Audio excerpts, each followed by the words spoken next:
Hello, my name is Dr. David Olive. I'm the president of the Wisconsin Fertility and Reproductive Surgery Associates, and today I'm going to speak to you about endometriosis. First, I'm going to provide an overview of the gynecologic disease that we call endometriosis and discuss the degree to which it's a global health problem. I'll define the disease and discuss to what degree the disease represents a patient burden. Next, I'll talk about some of the challenges in the diagnosis of endometriosis. And finally, I'll conclude with a discussion of endometriosis treatment goals. Let's first discuss endometriosis as a global health problem. According to the World Endometriosis Society, approximately 176 million patients worldwide have been affected by endometriosis. In the United States alone, somewhere between 5 and 10% of reproductive aged women are affected by the disease.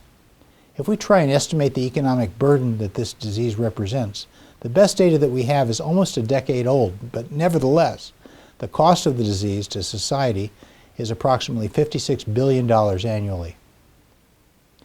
Now, let's start by defining endometriosis as the dissemination of endometrial-like tissue outside of the uterus, including the endometrium and myometrium. That's an important distinction because in the old literature, endometrial implants within the myometrium were called endometriosis interna, and these patients were included in endometriosis research. Now we understand that endometrium located in the myometrium is a different disease called adenomyosis, which is excluded from the modern definition. We're only talking about endometrial implants that are either on the serosa of the uterus or elsewhere in the body. The implants themselves are most commonly found in the pelvis, generally on the pelvic peritoneum, the ovaries, or the rectovaginal septum in the cul-de-sac. However, they in fact can be seen anywhere in the body on occasion, including the thoracic cavity, throughout the abdomen, and even at remote locations such as the head and extremities. Now, the main questions are, how does this disease occur, and what happens when it occurs? When we talk about the pathogenesis of endometriosis, certainly genetics plays a big role in predisposing women toward the disease. However, that alone is not sufficient. The main method of dissemination of the endometrium seems to be via retrograde menstruation, which is fairly universal among reproductive age women who are menstruating on a regular basis.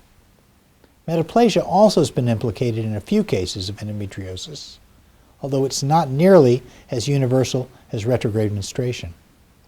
However, since retrograde menstruation is supposed to be universal, the real question is, why don't all women have endometriosis?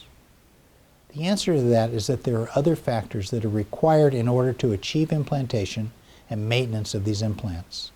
Factors such as oxidative stress and inflammation, immune dysfunction, stem cell abnormalities, and suppression of endometrial apoptosis, all of which have been implicated to some degree as positive factors that allow endometriosis to implant, grow, and thrive.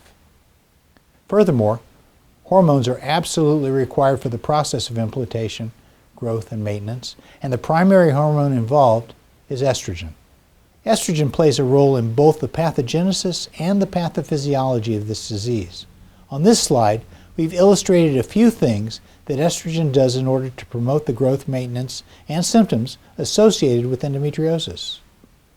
We know that estrogen is very good at modulating sympathetic nerve fibers in that it increases the amount of neural growth, resulting in enhancement of endometriosis-associated pain. We also know that vascularization can be enhanced by estradiol, resulting in improved blood flow to lesions. Finally, inflammation is promoted by estrogen, increasing the amount of surrounding tissue damage produced by endometriosis implants. It's clear that endometriosis can be a major problem, and the patients who suffer from the disease have a significant disease burden.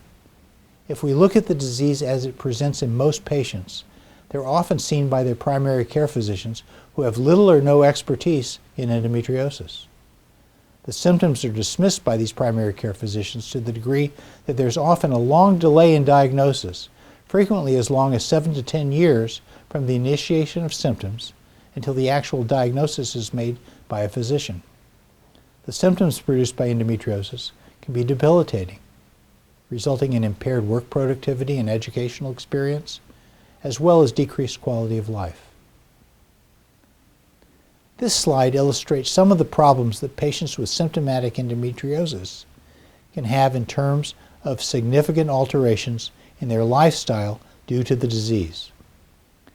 You can see that a majority of the patients who suffer from endometriosis symptoms have an alteration in their sleep patterns, an impaired ability to exercise, decreased appetite and work capability, a profound decrease in sexual relationships, and an inability to perform household chores. If we examine the actual quality of life measures regarding patients with surgically confirmed endometriosis, we find that a lot of mental health issues are seen in these patients. There's a high degree of stress, depression, anxiety, emotional distress, self-image issues, feelings of hopelessness, isolation, worthlessness, depression, and even thoughts of suicide in a large number of these patients. Interestingly enough, it tends to not only affect the patients themselves, but extends to their partners, who have to deal with a woman exhibiting these symptoms on a regular basis. Now, the question is, if endometriosis is such a profound disease that affects so many women, why is it not diagnosed and treated earlier? The problem is that there are a number of diagnostic challenges represented by endometriosis. Number one, the disease is fairly heterogeneous. There are a number of different types of implants, including superficial, deep, and ovarian cysts, which we call endometriomas, all of which have different characteristics. In addition, the implants themselves can vary in color and texture, making it difficult to visually diagnose. Furthermore, the symptoms are fairly non-diagnostic. Pain and infertility are common to many gynecologic diseases. Unfortunately, in 2017, we don't have a highly accurate, non-invasive diagnostic tool.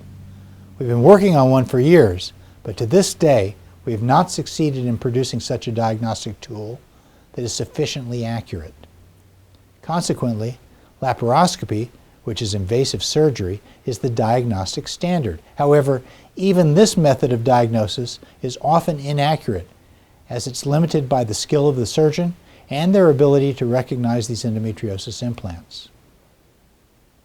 Now, when we do find endometriosis, what are our treatment goals? The number one treatment goal is to reduce the symptoms, which include pain, infertility, and any other symptoms that might be related to the disease, and improve the patient's quality of life.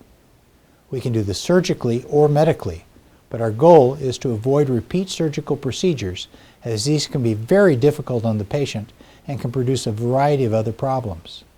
To do this, we try to maximize the use of medical treatment either with the initial diagnosis or later following surgical intervention.